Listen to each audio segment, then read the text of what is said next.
September শেষে bank খাতে আমানতের প্রবৃদ্ধি উল্লেখযোগ্যভাবে বেড়ে দাঁড়িয়েছে ৯.৯৮%, যা গত ১.৫ বছরের মধ্যে দ্বিতীয় সর্বোচ্চ।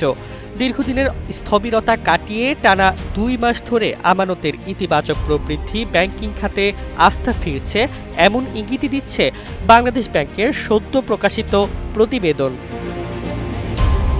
আগস্টে আমানতের প্রবৃদ্ধি ছিল ১০.২%, যা গত ১৭ মাসের মধ্যে সর্বোচ্চ। এর আগে টানা ১৩ মাস প্রবৃদ্ধি ছিল ৯%-এর নিচে।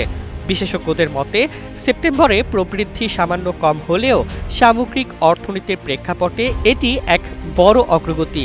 তারা মনে করছেন সুদের হার, মুদ্রাস্ফীতি এবং সরকারি সিকিউরিটিজের সুদ কমে যাওয়ার প্রেক্ষাপট আমানত বৃদ্ধিতে গুরুত্বপূর্ণ ভূমিকা রেখেছে।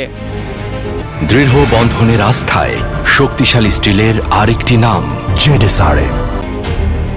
বর্তমানে ব্যাংকে আমানতের সুদের হার ৮.৫ থেকে ৯.৫% মধ্যে।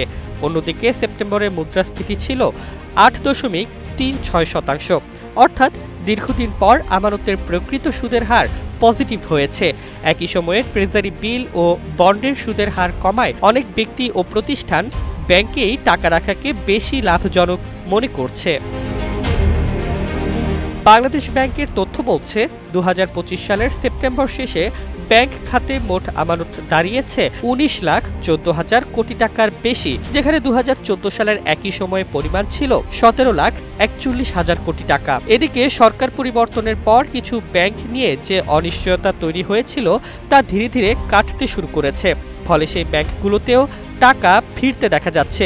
রিপোর্টে আরও উল্লেখ করা হয়, ব্যাংকের বাইরে হাতে থাকা নগদ টাকার পরিমাণ এক বছরে কমেছে ৮,৮২৯ কোটি টাকা।